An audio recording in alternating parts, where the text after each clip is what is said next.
सात संगत जी, प्यार से कहना धन निरंकार जी। तो यहाँ इस अवतार वाणी के शब्द ने ये जो माया के ऊपर ये बात से शब्द में दर्शाया जा रहा है कि ये संसार में जो दिख रहा है, संसार भी अपने आप में पूरा का पूरा या जो कुछ भी हम देखते हैं अपने जीवन में अनुभव करते हैं, इन आँखों से जो कुछ दिख रहा है वो सब माया ही है। वो इल्यूजन रूप में जो कहा जाता है कि कैसे ये माया के का ही रूप है संसार, उस तरह की आज है कल नहीं, क्षण भंगुर वाली बात कि ये इसका तो आना जाना लगा ही रहेगा। जैसे कभी एक उदाहरण के तौर पे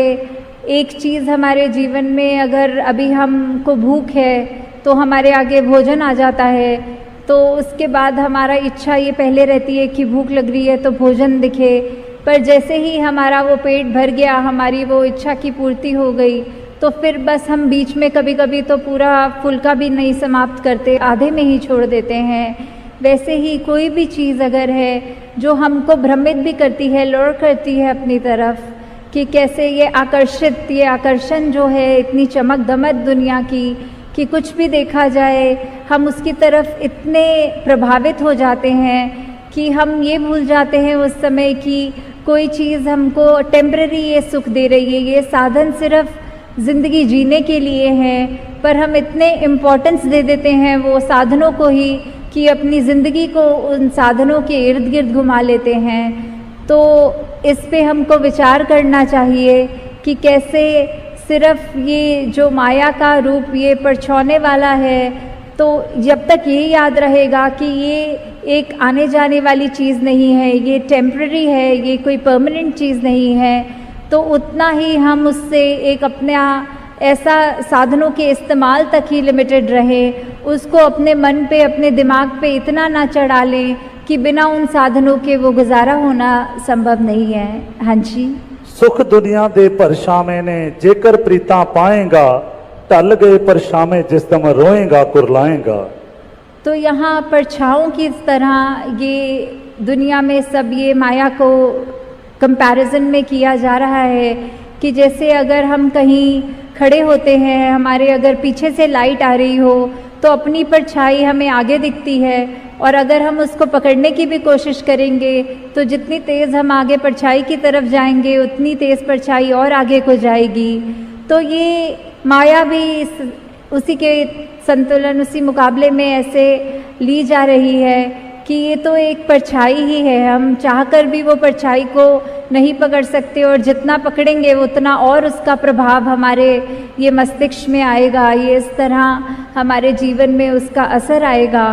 तो इन परछाओं को, ये टेम्पररी चीज़ों को, कि अभी आज एक खिलौना बच्चे को चाहिए, जैसे वो उसको माता पिता वो दिला देते हैं, तो अब कल को वो उस खिलौने से ही बोर हो जाता है, वो बस उसने जितना खेल लिया एक आधे दिन में खेल के, अब अगले दिन उसकी इच्छा एक नए खिलौने की तरफ करती है।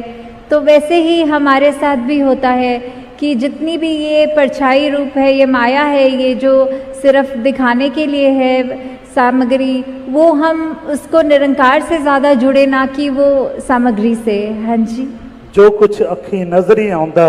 आवन जावन वाला है, अकलों अन्ना मूर्ख बंदा जो इसदा मत वाला है। तो अब यहाँ कहा जा रहा है कि कैसे एक जो माया में पूरा दिन अपना व्यतीत कर रहा है, माया को ही सब कुछ मान रहा है, और ऐसे वो क्लेम करता है कि उसको ये सब चीज़ें अच्छी अच्छी दिख रही हैं, वास्तव में उसको इसमें एक अंधे व्यक्ति से कंपैरिजन किया गया है कि वैसे तो अंधा वो होता है जिसको नज़र नहीं आता, पर यहाँ आंखें होते हुए भी क्या चीज़ देखनी है, क्या चीज़ इम्पॉर्टेंट है, उसको तो नहीं देख रहा, वहाँ आंखें बंद हैं, और जिन चीज़ों की कोई ऐसी अहमियत नहीं है, जो हमेशा कायम दायम रहने वाली चीज़ नहीं है ये माया, उसको ही लेकर उसी के पीछे उसी को ही पकड़ के इस तरह बैठ गया। तो फिर इसीलिए उसको ये कहा जा रहा है कि ये बिल्कुल एक उस तरह है कि चीज़ होकर भी अगर आंख बंद कर लें तो फिर वो अंधे की तरह ही यहाँ पे तुलना हो रही है। हाँ जी। चलदे नाल परीता लाके आखिर रोना पैंदा है, हथ पल्ले नहीं पैंदा कुछ भी, सब कुछ खोना पैंदा है। तो अगर पूरी ज़िंदगी ही ऐसे व्यतीत हो जा रही है और बिल्कुल अंत समय में जब ये एहसास होता है कि कैसे यहाँ पे हमको जो करना था इस जीवन काल में वो तो हमने किया नहीं और हम सिर्फ माया में ही भ्रमित रहकर माया का ही सहारा लेते गए, जबकि हमको इस जीवन काल में प्रभु परमात्मा का एहसास करते हुए, पहचान करते हुए सिर्फ प्रभु परमात्मा की ही एक लगन में जहाँ रहना था, वहाँ हमने प्रभु परमात्मा निरंकार को तो वो प्राथमिकता नहीं दी, पर अपनी ये मटीरियलिस्टिक लाइफ को ही इतनी महत्ता दे रहे थे कि ये भी बात ज़रूरी है कि हम आए हैं संसार में तो हमारा परिवार भी है, हमारी रिस्पॉन्सिबिलिटीज़ भी हैं, जिम्मेवारियां भी हैं। तो ऐसा नहीं है कि माया से बिल्कुल कट ऑफ करने की बात हो रही है। ये है कि चीज़ों का जो बनी है उपयोग के लिए उनका उपयोग करें, उनका सदुपयोग करें, पर उनको अपने ऊपर इस तरह हावी ना होने दें कि कैसे अगर वो चीज़ हमारे से छिन जाए तो इतना उसका असर हमारे ऊपर हो कि हम निराश हो जाएं या फिर इतनी एक्सट्रीम में ले जाएं कि अपनी ज़िंदगी को ही वहाँ समाप्त करने के ख्याल आएँ। तो हमें ये सब चीज़ों से उठना है। सिर्फ ये प्रभु निरंकार परमात्मा जो हमेशा एक ही रहता है, सहज रूप में है, और उसी की ही ये मजबूती लेते हुए अपने जीवन को चलाते जाना है। हाँ जी। नाल संत दे प्रीत करे जो सुख ओ सारे पा लेंदे, संत अवतार करे जे कृपा अपने नाल मिला लेंदे। तो कैसे संतों का योगदान रहा है एक इंसान पर कि कैसे वो प्रभाव इस तरह अपना छोड़ते हैं कि जब हम सत्संग में आते हैं और यहाँ का प्रभाव उस तरह जो वचन बोले जाते हैं उनको इस तरह से अपने जीवन में उतारते हैं कि हमें फिर ये लगता है कि संतों ने हमारे को सही मार्ग दिखाया है। युगों युगों से, आज की बात नहीं, ये जब से दुनिया कायम दायम है, संत प्रवृत्ति वाले सभी ने यही शिक्षा दी है, वही मार्ग बताया है कि कैसे हमें अपने आप को फोकस रखते हुए ठीक डायरेक्शन पे एक जो रास्ता है वो सही चुनाव करना है। हमें कैसे सिर्फ अच्छाइयों को ही देखना है, किसी के अंदर खामी नहीं देखनी। कोई भी वस्तु, इंसान तक ये माया का रूप है तो उसके अंदर भी हमें कुछ बुराई को नहीं देखते हुए या उसकी अच्छाई या बुराई से इतने प्रभावित नहीं होते हुए कि हम अपना फोकस खो के सिर्फ उसी पे टिप्पणी करते रहें या उसी के बारे उस तरह मन में सोचते रहें। तो इस तरह से हमें और भी उदाहरण चाहे देख लें कि कभी हमें ये भी लगता है कि एक माया का रूप कोई गैजेट ले लें, कोई फ़ोन वगैरह कुछ भी ले लें, जब तक वो नया है हम उसकी कितनी संभाल करते हैं। दिन ब दिन जैसे जैसे वो पुराना होता जाता है फिर हमें उसकी इतनी परवाह नहीं रहती जितना पहले रहता है, और उसके बाद वो मन फिर से करता है कि अब अपने उस गैजेट को बदल लें और कोई नई एक चीज़ खरीदी जाए, उसको रिप्लेस किया जाए। तो ऐसे ही संसार में तो ये जो वस्तुएं हैं इनका तो ये चलना रहता ही रहेगा, पर हमारे को ये संत ये क्या सिखा रहे हैं, ये सत्संग में आने का हमारा मकसद क्या है, ये सिर्फ प्रभु परमात्मा निरंकार की बात कि कैसे हमको एक ये गौतम बुद्ध भगवान जी ने भी यही अपने ये भावों में रखा था। उन्होंने दोनों जिंदगियां देखी थी कि कैसे वो एक राजा के रूप में भी जिंदगी को बिताते हुए, महल माड़ियाँ होते हुए, और फिर एक वो उनकी मेडिटेटिव वो ज़िंदगी जहाँ उन्होंने अपने आप को अलूफ करके बिल्कुल अकेला करके, तो बीच में उन्होंने एंड में जो निष्कर्ष निकाला वो उन्होंने यही निकाला कि दुनिया के ये जो दो एक्सट्रीम्स हैं इसको तो हमने उस तरह नहीं अपनाना, पर ये जो मध्य मार्ग है, ये जो बैलेंस है, इसको मध्य मार्ग को ही हमको चुनना है कि जहाँ ना बिल्कुल कोई उतराई की बात, ना बिल्कुल चढ़ाई की बात, बस एक ही बात कि कैसे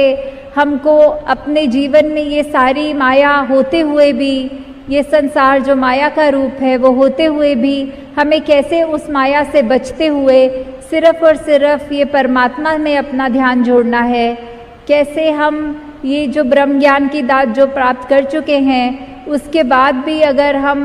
उससे ज़्यादा, निरंकार से ज़्यादा इम्पोर्टेंस अगर और किसी को दे रहे हैं तो इसमें कमी हमारी ही है कि हम कैसे उसको, इतना जो अनमोल सी वस्तु है उसको लेते हुए ध्यान में नहीं बल्कि और चीज़ों में दिन रात लगे हुए हैं। तो ऐसे ही वही बात कि जहाँ पे हमें एक जैसा नहीं अपना जीवन को सहज भी बनाना है, हमें उतार चढ़ाव कैसे भी हो, कोई भी हमें किसी भी भ्रम में डाल दे। कभी कभी माया तो इतने सूक्ष्म रूप में भी आती है कि हमने चाहे किसी को उस तरह से देखा नहीं हो, पर कोई अन्य व्यक्ति कह देता है कि पता है वो फलाने बंदे ने आपके बारे में ऐसा कुछ कह दिया है, तो हम वहीं पर उस व्यक्ति के लिए मन में ऐसी ओपिनियन बना लेते हैं। तो उस समय वो छोटी सी चीज़ भी, जो कि पता नहीं सचमुच उस व्यक्ति ने कही भी है हमारे लिए कि नहीं कही, फिर भी वो ओपिनियन बनाकर हमारे को उस समय वो उस तरह भी भ्रमित किया जा रहा है। तो बस यही बात कि अंत में कि ये जो डिटैच्ड अटैचमेंट वाली बात होती है कि हमें ये जीवन मिला है, ये सारे सुख समृद्धि मिलती है, ये हमारे लिए वस्तुएं भी हैं हमारे आराम के लिए, उनका उस तरह इस्तेमाल करें कि जब तक हमारे पास वो चीज़ें हैं वो शुक्राना करें, और अगर कुछ हमें दिख रहा है कि किसी और के पास है हमारे पास नहीं, उसमें भी शुक्राना ही करें कि चलो जितना दिया निरंकार ने हमें उतना हमारे लिए अच्छा है। और उन चीज़ों का ऐसा प्रभाव भी ना पड़ने दें कि कभी अगर वो चीज़ हमारे पास थी और अब आज की डेट में नहीं है तो इतना उससे हम अटैच हो गए कि अब उसका ना होना हमारे को अंदर से हमारे मति भी मार रहा है, दिल को भी बुझा रहा है और ऐसे डिप्रेसिव ख्याल दे रहा है। तो दासी ने पहले ही बहुत आप सबका ये जो उत्साह है आप सबका सेवा के प्रति, सिमरन के प्रति, सत्संग के प्रति, ये बढ़ता चला जाए। तो दासी और समाना लेते हुए इन्हीं शब्दों से आपसे आज्ञा चाहेगी और यही अंत में फिर से गुजारिश कि जब हम अगर सत्संग में हैं तो सत्संग को प्लीज़ सत्संग की तरह ही लें। वो कोई मेला नहीं है, वो कोई ये बात ना सोचते हुए कि हम बस आएंगे आपस में सहेलियों के साथ बैठ के बातें करके घर को जाएंगे। नहीं, ये तो इतना ऊंचा स्थान है सत्संग का। यहाँ एक एक वचन भी अगर हम नहीं, अगर मिस कर रहे हैं आपस की बातों में, और वो वचन पता नहीं कितना अनमोल है, उसने हमारे जीवन का